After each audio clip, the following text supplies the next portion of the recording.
waiting for you all, for some of you all to come in.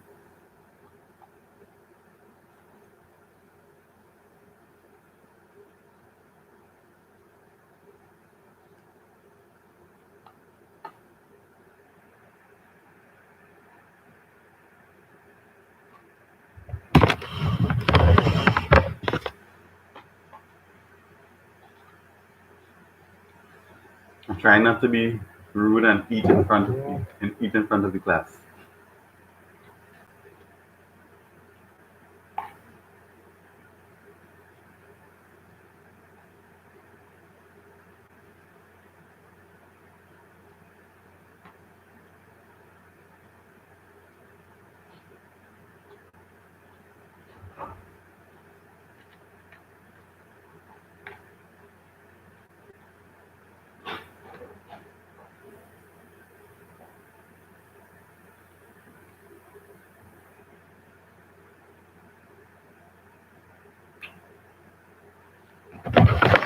All right, so let's go.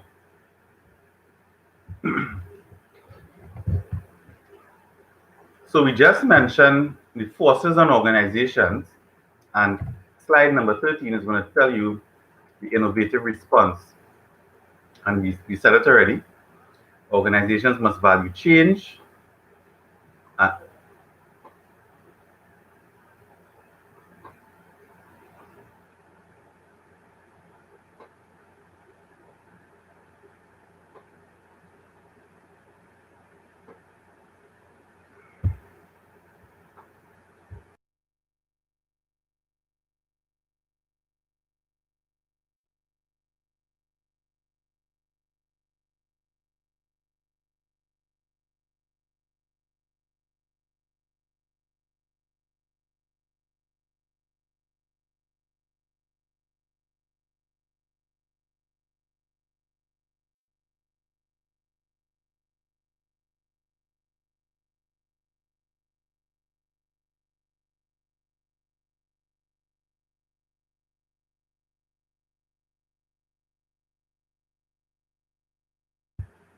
Good.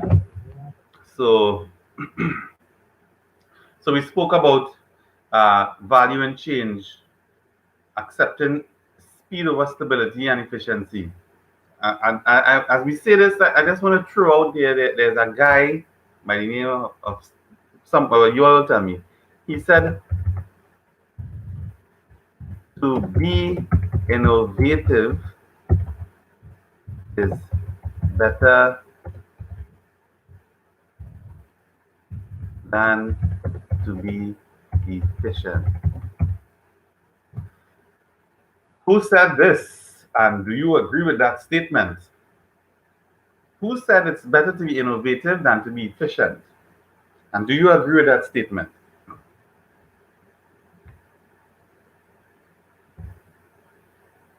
Anyone knows? Let me see if anybody can figure this one out.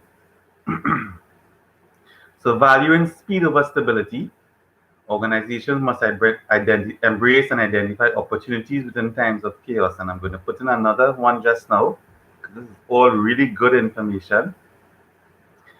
Turbulence and unpredictable external environments. And how much more unpredictable can you get more than coronavirus, COVID-19, world pandemic that is just throwing you all over? Nobody is getting the answer for me. Google not showing you all who said this. Who said this? It's better to be innovative than it is to be efficient. No one? Make a wild guess now, at least.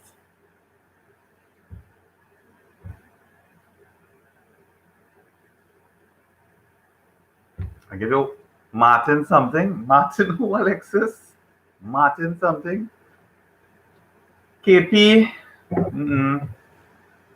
He may have said it, but I don't think he was the one that really pushed that thought process. But yeah, he is definitely one of those. Steve Jobs and the founder of Apple. Anybody else want to make a gander? I'll give you 30 seconds again for somebody else. Jeff Bezos. So not Bozos Samantha, it's Jeff Bezos. Man's name is Bezos. Right? Um, that's okay. That's okay. It's typo. I typo all the time. So it's not Martin something Alexis. It's not Steve Jobs KP, and it's not Jeff Bezos Samantha. Okay, I'll tell you all. So it's actually Bill Gates. He actually said it's better to be innovative than to be efficient. And how many of you can agree with this? Maybe I should ask this in an exam question. Yes, to discuss that phrase. That should be an exam question.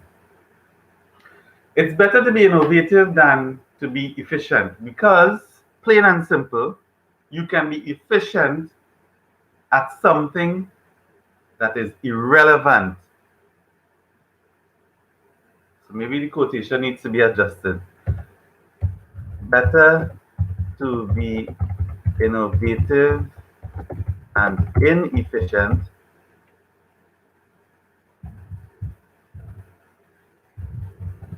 than to be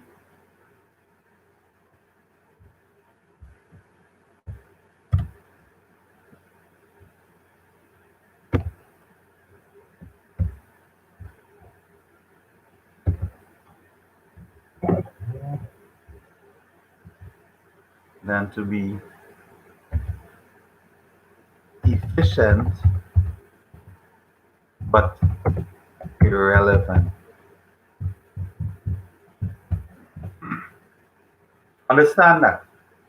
It's better to be innovative and inefficient at what your innovation is than to be very efficient at doing something irrelevant.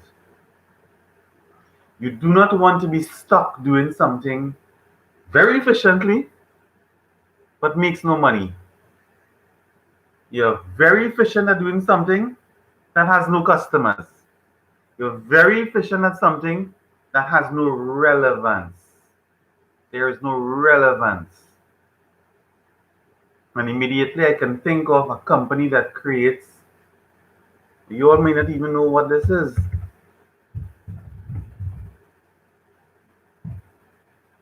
You all know what that is? Or what about this company? Maybe I should ask you all to give me an answer. There was the name of a phone company that can be very efficient at making new phones, but right now they're very irrelevant. There are two companies actually, two main companies. There are actually three, but two main companies. Call out anyone. Huawei, Jahil. The communist China might get you for saying that. Huawei is not irrelevant. Jahil, careful. Yes, Kavita, KP, Motorola, and Nokia. And I was waiting on it, KR and Faria. BlackBerry. Yes, Alexis. Yes, Samantha. Nokia. And yes, KP Motorola. Those Motorola have been the third one because Motorola still exists out here. There are some Motorola smartphones. I don't know if you all know, but Motorola actually they're trying to reintroduce the foldable smartphone, right? You know, those things from long ago. They're actually trying to introduce it. It's a full-on smartphone that when you open, it opens into a big screen and you can fold it. So it's like a folding screen. Interesting. We don't know how well it's going to do. Um, BlackBerry. Everybody, you guys may be too young to know what BlackBerry is about. But BlackBerry was a real trend maker in the early 2000s. Um, no, sorry, you all would know what BlackBerry is. BlackBerry actually. Um, okay, all right, Alexis. Okay, fine. Leandro, what do you mean? No, I was on BBM. Yes, everybody was on BBM. Who wasn't on BBM?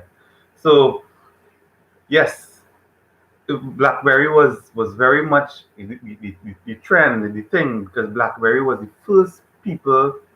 Well, they weren't really the first people, but they were the first company to apply the smartphone technology to the large global market. Right? There were companies before that did smartphones like the Palm Trio and some other stylus-based smartphones. So yes, so BlackBerry. BlackBerry didn't BlackBerry did not accept the speed over stability and efficiency, and they lost out a huge market share. Who they lost out a huge market share to? And before you answer that, Nokia is not a smartphone. Actually, and Samantha, Nokia did have a smartphone. It was called the N90 and the N95, and I think it's still actually, is it in production today? I'm not sure. But the Nokia did make an attempt at smartphones, and they used the guy above I mentioned, Bill Gates, his platform for their mobile software that did not work out too well. So that's why their attempt at smartphone crashed. Right? The user interface was not as easy as BlackBerry or as the newer smart as Android. So who replaced BlackBerry with respect to the large smartphone market? Who has been the replacement of BlackBerry? Anybody can make a guess? Samsung. Um, I I want iPhone. KP is saying iPhone, and I'm actually leaning towards iPhone because although Samantha and Leandra is Alexis is saying Samsung, Samantha is saying Android, Jahil is saying Apple all the way. Leandra is saying Android and iOS. So yes, so maybe Leandra's answer is in line. Both Android, which is a Google-owned platform, and iOS, which is the Apple-based operating system, they are the ones that now came into the market and took over the market.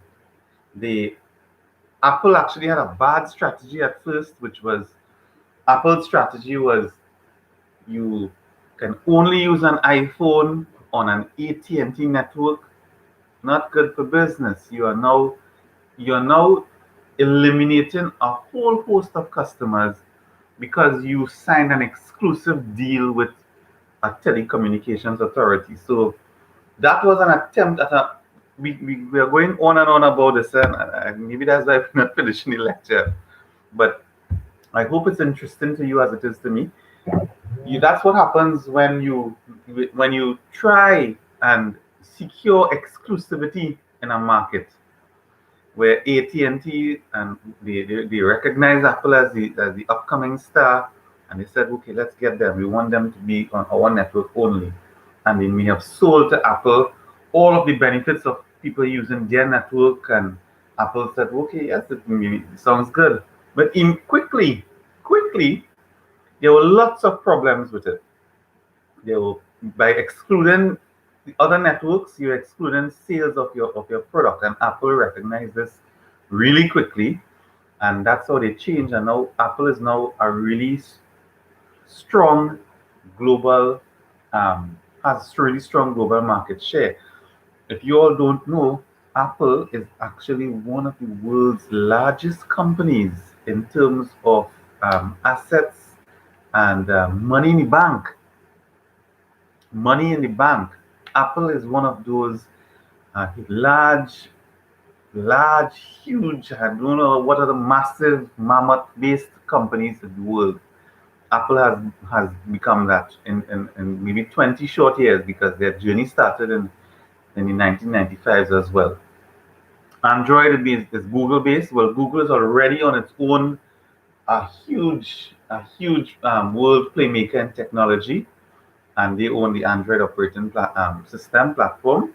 And Android and Apple, they always compete, and even so, Apple has two competitors. They have Android from their own America, and then they have Samsung from South Korea, engaged in a lot of litigation battles. And then Huawei, Shahil, I remember I told you about your Huawei comment. The Chinese Communist Party might be coming for saying that they're irrelevant. Huawei is actually very relevant. They have been moving with tremendous speed towards taking a real amount of market share in the international mobile world and in also the digital communications world. Um, but the US has put some brakes on them for security reasons, and other countries are now looking at it closely. to see how Huawei is contributing or is part of uh, frowned upon activities. I'll use that word frowned upon activities um, from a humanitarian perspective. They are part of the of a political group that is frowned upon. So hoping all of this discussion helps to bring home the points that we just be talking about. Um, right, organizations must be willing to invest in research and development to become more innovative and therefore more competitive. And we've just spoken so much about this. Apple has invested so much in innovative responses and development, research and development, always getting your product fine tuned. Facebook is doing it as well. We're using these technology experts, but we can use some other industries as well. And let's just think of a simple, um, a food industry, and a local food industry. Well, it's an international food industry that takes their research and development seriously and always is becoming innovative and always doing things differently for their customers. Give me the name of, give me the name, give me an example. Food industry. Tell me who know. KFC, Leandra, very correct. KFC. KFC sells fried chicken, fries, drinks, biscuits. That's it. KFC now would do this Big Boss deal, this bucket meal, popcorn chicken, barbecue sauce chicken. KFC takes their same basic 5 SKUs. KFC was very innovative, especially in Trinidad. Yeah, because Samantha, we all love KFC, right? Well, except for the vegetarians on the group. Um, yes, KFC is very innovative and they're always doing things to show that they are in touch with their organizations, that they are in touch with their people, their customers. They're always doing promotions, and those who are in the community class are going to see how important it is. Promotions are for your product, and so yes, KFC is definitely one of them. So transitioning now from your old management perspectives and competencies to new management competencies. New managers must move from the control and command to that of coaching and mentoring. It's a relatively new concept. It's been around for maybe 10 to 15 years where you coach and you mentor someone. So just an example from an HR perspective, you're the manager of this department and you may have some employees that are under you, that are under your supervision, that are not operating up to spec. You have to coach them, which means that you have to work with them. You have to mentor them. So the first one about coaching is you have to say, okay, guys, we want to get this done. I see that you're doing it this way and it's not getting done to spec. Let's do it this other way and let's monitor. So coaching is about working with your employee, working with your group, and constant feedback is given to work with them. That's what coaching is about. You see, if you think of coach and you think of a sports activity, and you see the coaches are out there on the field with the players. So the coach is there to constantly look at what they're doing, to not interfere with what they're doing, but look and give pointers in real time of how to get it done better, how to be more efficient at what they do.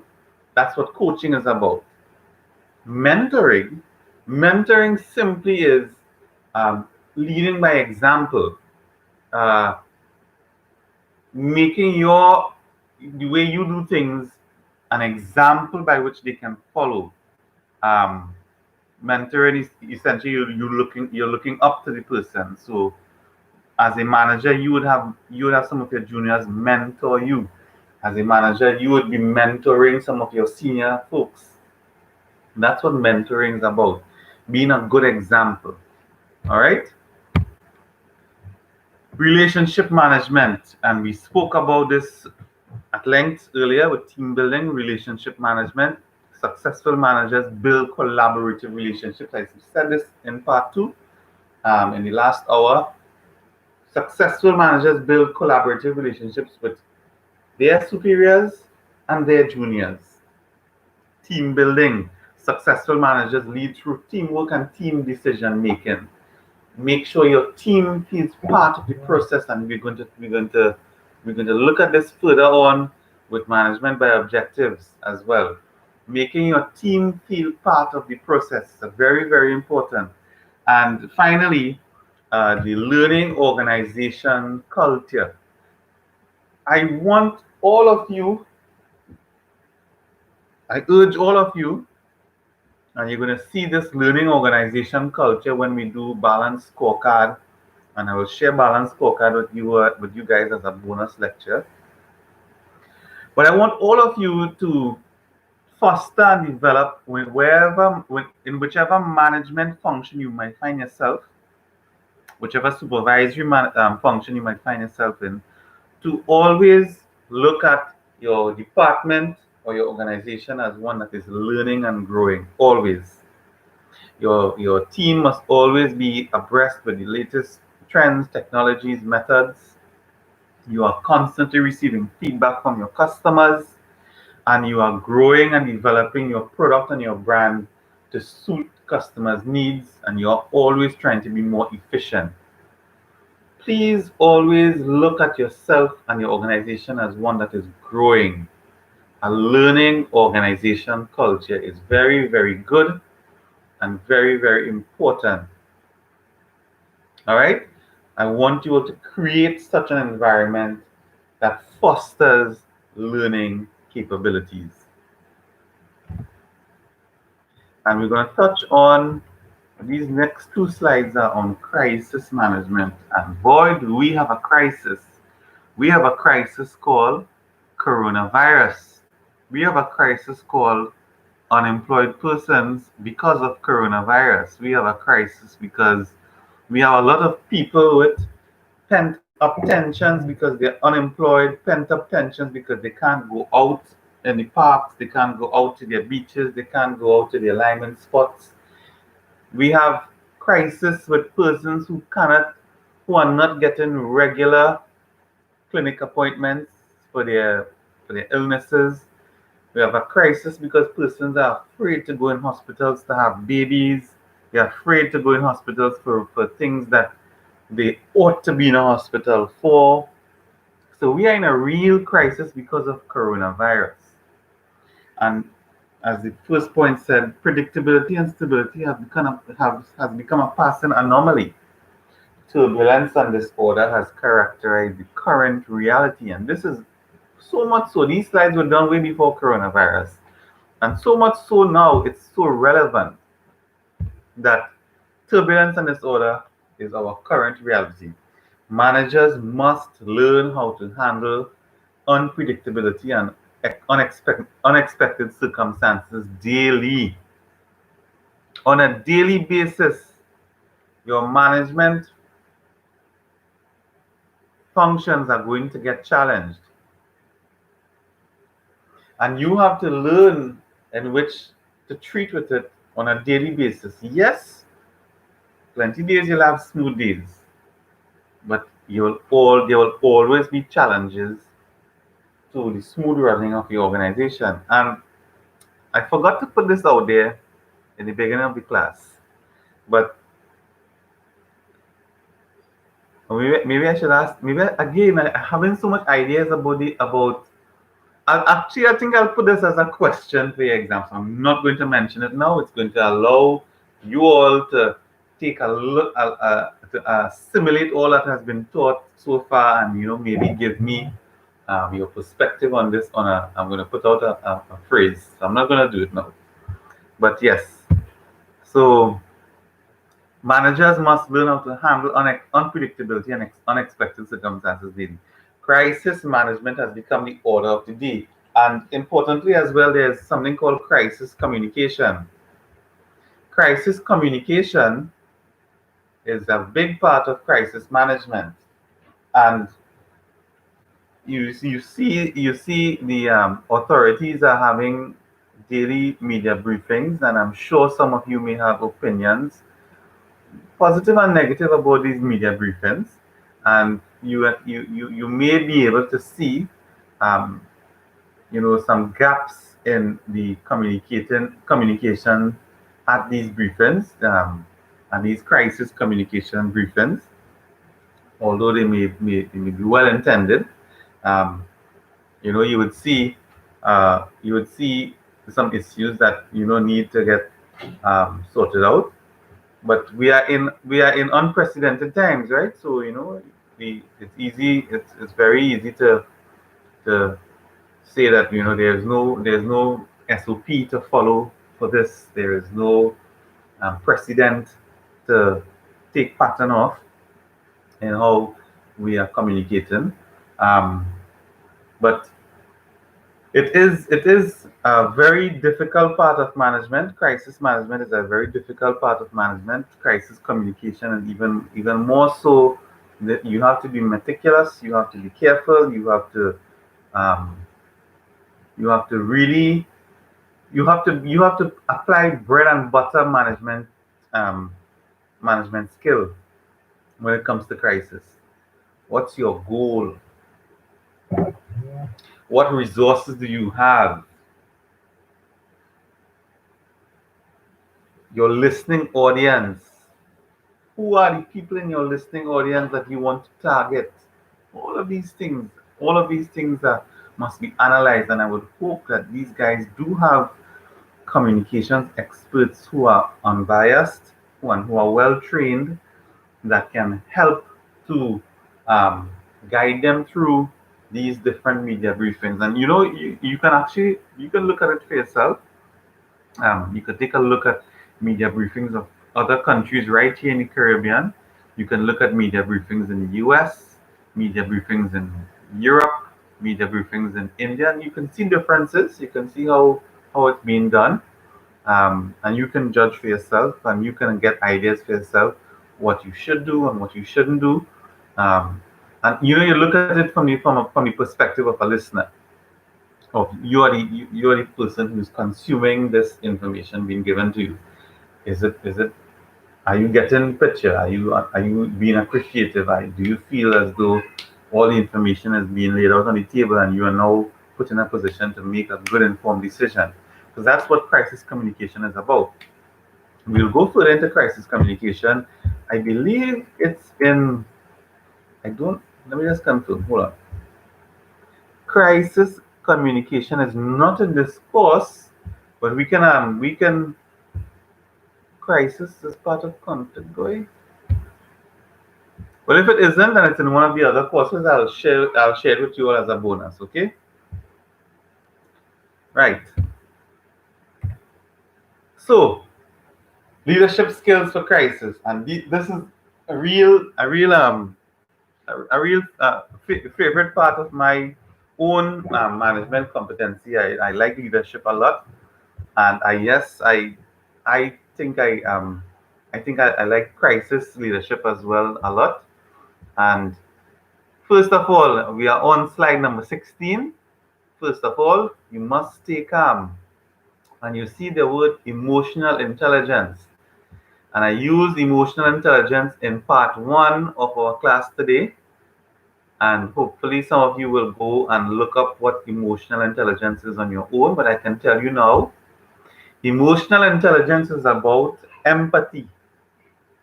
Emotional intelligence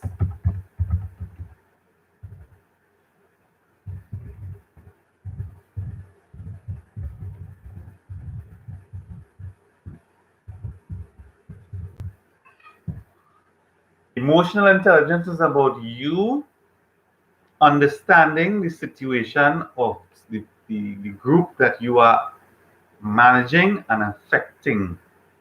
That's what emotional intelligence is. You understanding, and from the most simplest perspective I can say, You been understanding that one of your staff members is pregnant and they may not be able to do the functions as required by the job to spec, and they may require some extra time off for rest. They may require some extra time off for clinic appointments. This is where your emotional intelligence must come in to be empathetic to your staff, to your subordinates. That's what emotional intelligence is about. So getting back to the crisis communication, emotional intelligence. So you need to understand your population that you're communicating with. How are they feeling about this? How are they looking at the situation? Optimism about the future. Important. Absolutely no throwing their hands up. No, you can't go in a media briefing and do this. Well, I don't know what to do. We are in problems. No, you can't do that. You must be optimistic about the future. You must absorb fears and uncertainties of staff. This is a very, very important thing. As as a manager with staff that's junior to you, they have fears, they have uncertainties, and you have to be able to absorb those things, be optimistic, and give genuine reassurance based on your expert analysis of the situation. Because in a current crisis, you need to take the lead. You need to understand what's going on. You need to know what's going on. You need to analyze what's going on, because your staff may be very occupied with fears, may be very occupied with their day-to-day functions, and it's your job and it's your role to analyze the crisis. And it's your role and your job to answer their questions. It's your job and your role to be optimistic and to be genuinely optimistic, not just fake optimistic, not just making up a lie optimistic, not saying all will be well when you know all will not be well. So you can say we are traversing through difficult times. We are sailing on really unstable waters, but we are doing our very best to keep the ship afloat. Instead of saying, "Now don't worry about that. We're gonna reach up here just now. Smooth sailing." No, you can't do that. You do that, and you're going to mislead your staff. When you mislead your staff, they are going to have zero trust in you. They're going to have zero trust in your ability to analyze. They're going to have zero trust in your ability to tell them the truth. So you need to be optimistic.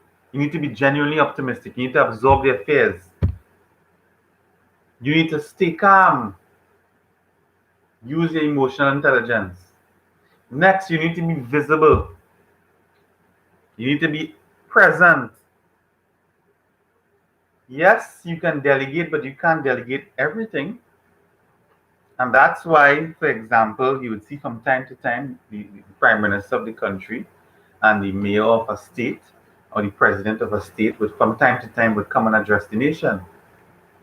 Because as the top executive of the country, you need to be visible. You need to delegate. You need to take charge, lead by example. Now, I have an issue internationally. We have all of these leaders internationally, including the ones here locally. They come into their media briefings and they're taking off their mask. Some of them walk into the room without a mask. Yes, they might say, "Oh yeah, we've just been tested and we've been negative." That's not leading by example. That's not showing the rest of us that you need to wear a mask at all times whilst in the presence of other individuals.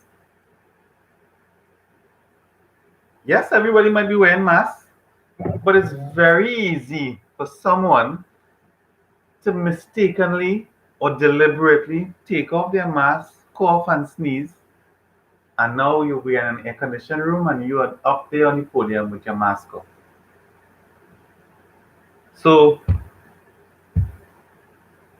be visible, take charge, lead by example, put business before people. Employees' feelings need priority. Put business, put people before business. My apologies. Put people before business because your human resource is your most important resource. Something happens, forget coronavirus, but something happens in your workplace, your staff calls you and tells you about it, you become aware about it.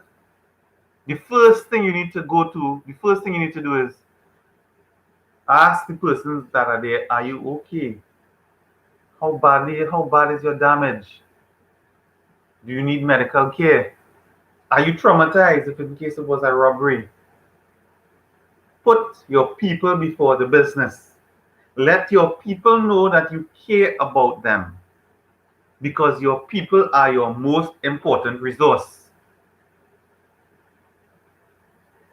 After that, you will see in the next point, in the last point, knowing when to get back into business.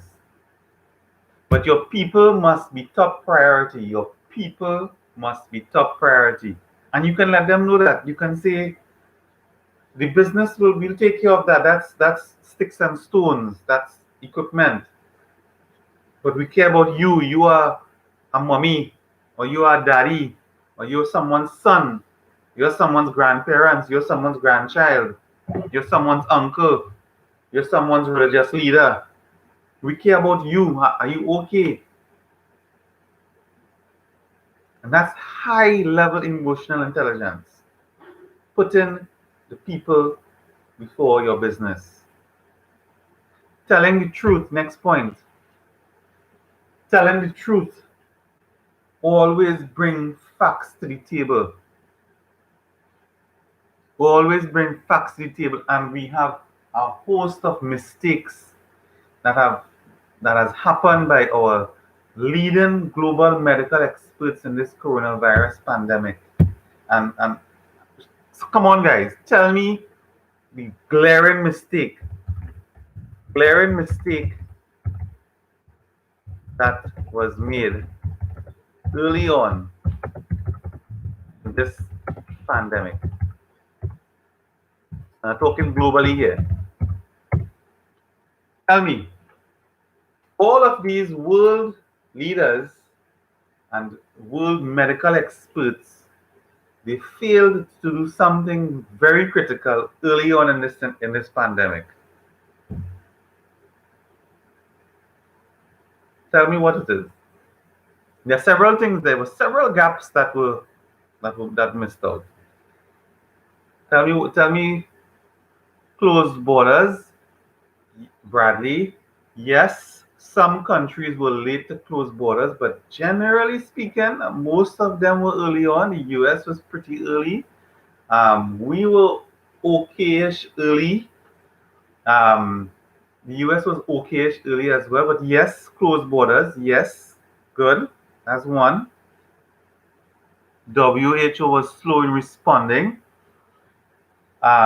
Yes, yes. The WHO was a bit slow in assessing the severity of the situation. Alexis says, Alexis says, be transparent. Um, who wasn't transparent, Alexis? Was it WHO wasn't transparent or the governments weren't transparent? Negligent on the severity of the virus? Yes. It's not exactly what I'm getting at because it's just so simple. China or CCP because China Communist Party.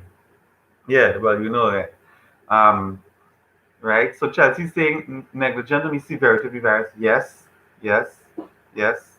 They were negligent on the severity of the virus, and that led them to not doing something.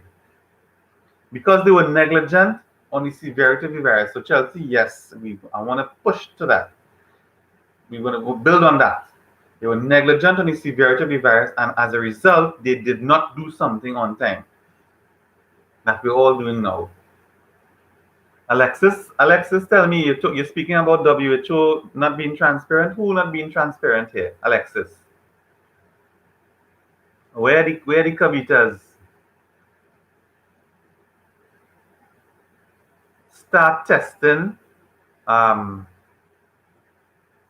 right, yes. Then okay. So Leandra and Teresa is saying so they were negligent on the severity, so they lagged on testing.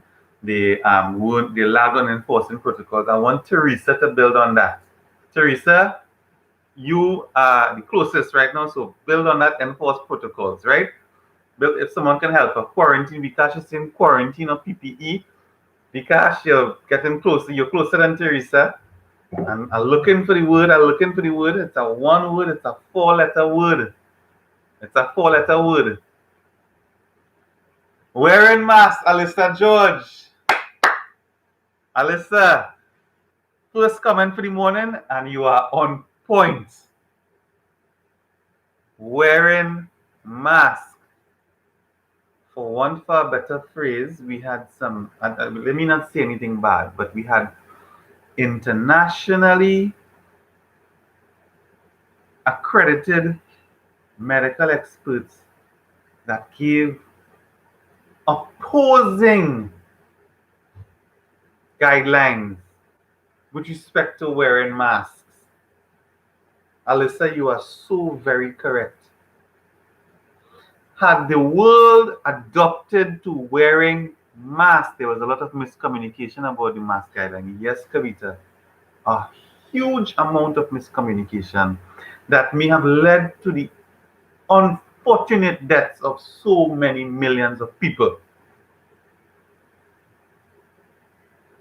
That's a absolutely crazy thought.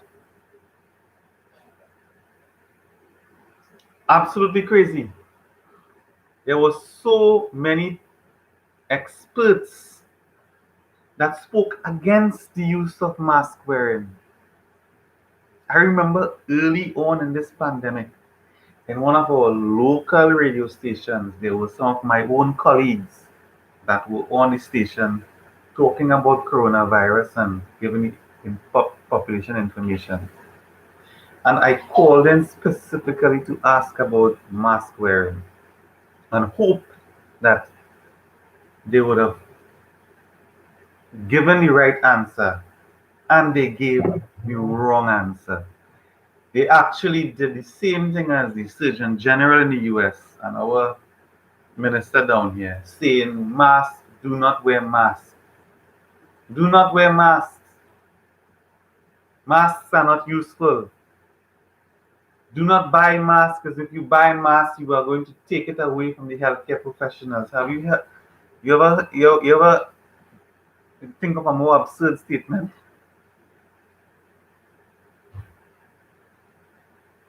So yes, Alyssa, wearing of masks should have been top priority, and wearing proper masks. See, Vikash is talking about N95 and cloth masks.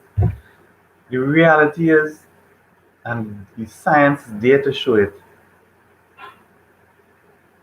the proper mask to be wearing in this thing is a surgical mask or a 95 mask. If you have to do a cloth mask, it should be at least three layers of cloth with a particular material for static charge.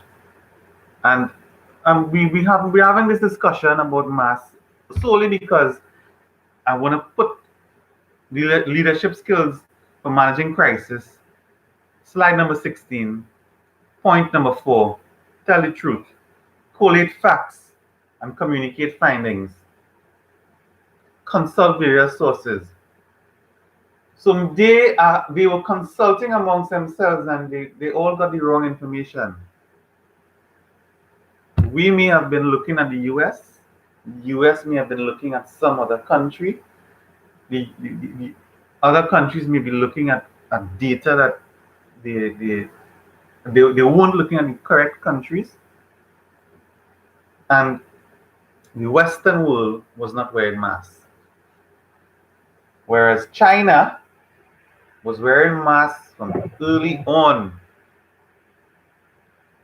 and China was able to get a situation under control early on. Well, not early on. I mean, they had some serious issues. But when you compare China, which was the epicenter of coronavirus, and you compare it to the rest of the world, there are parties in China right now. There are people in Wuhan having rave parties and EDM music playing, and I saw some videos. Because Jahida Sin, wasn't that also because of their air pollution? Was that Jahila? What are you talking about? The China? China's air pollution? Wasn't what also because of the air pollution? Let me just clarify that. So the eastern countries always have been. That's KP. You have it on point. That's it. You took the words right out of my mouth. Yeah, and mask wearing. Jahil is still not clear enough for me. What you mean by the air pollution? You mean coronavirus was bad in China because of air pollution, or what was the air pollution link here? Yes, Kavita. Chinese people and Eastern countries, they have been so familiar with epidemics that they know the mask wearing early was due to the okay. Well, okay. So the mask wearing early on, yes, it may have been due to the air pollution, yes, but they are also very familiar with epidemics.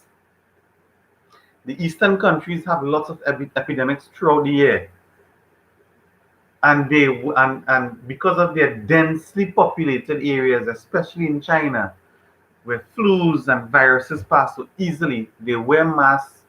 Um, not frequently, but it would not be an uncommon thing to see someone in China or Japan walking the streets with a mask. As a matter of fact, in Japan, people wear masks voluntarily if they have the cold and they're going out to work.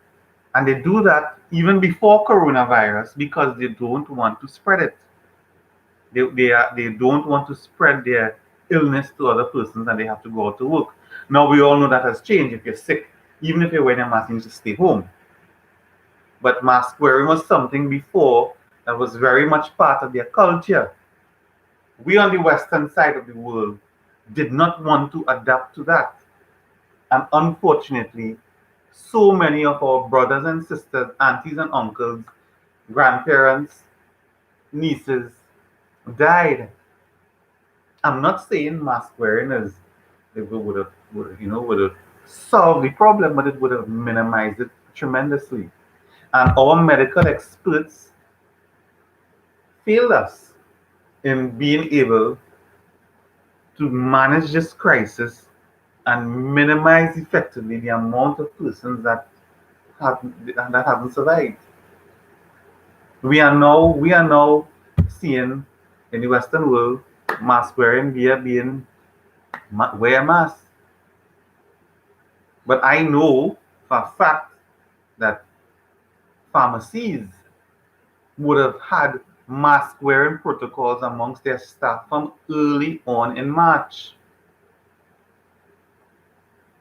So we should be appreciative that some of your senior colleagues, especially in the community environment that I can surely attest to, we had mask wearing and sanitizing protocols from early on in March.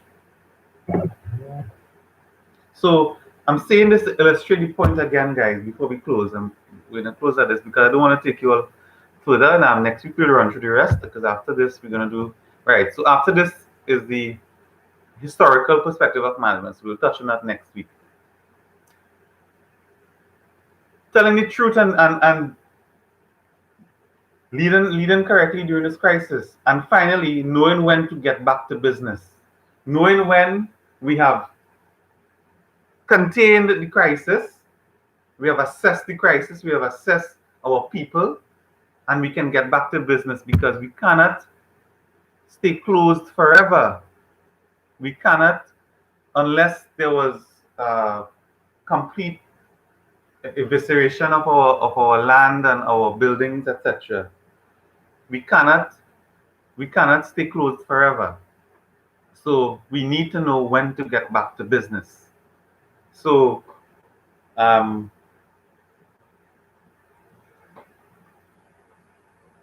that we'll end class here today. Let me field any questions. I know I hope that this was enjoyable. This was new new information that was enjoyable. The lecture was enjoyable. I hope that you're picking up the concepts. And next week we'll continue on from here, and we'll hopefully run through the historical perspective and then get on to the other lecture as well. Any questions from you guys? Any queries? Any disagreements? Any comments you all want to make? I'm very happy with the amount of all lectures will be conducted by YouTube Live. KP, well, for now, Dr. Martin and I will be working on getting me to do it through the Blackboard Collaborate. Thanks, Teresa. So we're working on getting it done through Blackboard Collaborate, but I did the entire summer course on YouTube. So hopefully we could do Blackboard Collaborate. I would actually love if it is we could use Blackboard Collaborate and I could hear some of you. I could call on some of your names and get you to participate in the class. Not with video or anything, but just you could give your answers rather than having to type. So any other questions, guys? Any queries? I want you all to keep an open mind towards this class and to the other classes, community management and institutional management. Management is a very, very enjoyable field. I enjoy it a lot. Entrepreneurship is an enjoyable thing. I enjoy that a lot as well. And I hope that these courses can help you transition from science-based thinking and mesh it with management-based thinking, which is a social science. So I hope that these lectures do expand your knowledge, and I hope that it can inspire some of you to move on to doing your management masters in health administration, as I did, or business administration. Yeah, so no questions? No more questions, right? So if there are no more questions, I will see you all next week. For the global economy, isn't Facebook trying to create a, yes, Facebook is actually trying to create a currency called the Libra. Libra, I think, yes, the Libra. It's like a Bitcoin type. If you know about Bitcoin, it's a cryptocurrency. How would a large organization have its own? How would a large organization have its own economy? Yes, so it is a potential disruptor. It is a potential disruptor. I've read about this Libra being launched. This was before coronavirus, and it was meant to make financial transactions easier. So you can immediately think about a sector or an industry that's going to be threatened if a large company like Facebook gets to create a cryptocurrency or some sort of currency. Yes, because it would create some sort of monopolization, because unless everyone now turns and uses this method of financing.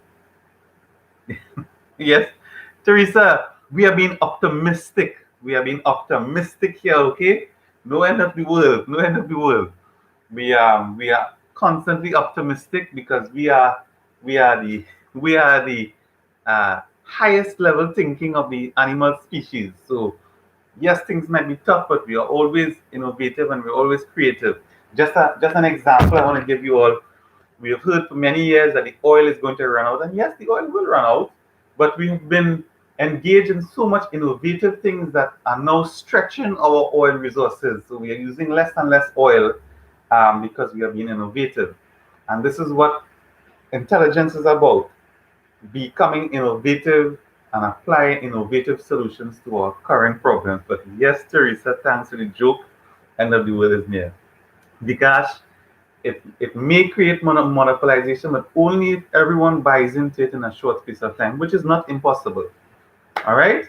So good. I'm glad I have stimulated some discussion amongst you all. I encourage you all, please find yourself in a groups, small groups of five, and discuss the lectures. Read up some more. I know your plate might be full in year four, but it's always good to sit and chat with your colleagues about things that might help someone. Um, we want everyone to pass. We want everyone to pass and to come out here into the working world. Okay? So good. So no more questions. So we'll see you guys next week.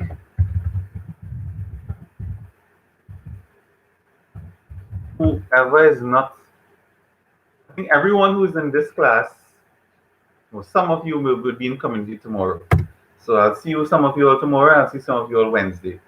All right. So see you guys. Have a good evening. So long.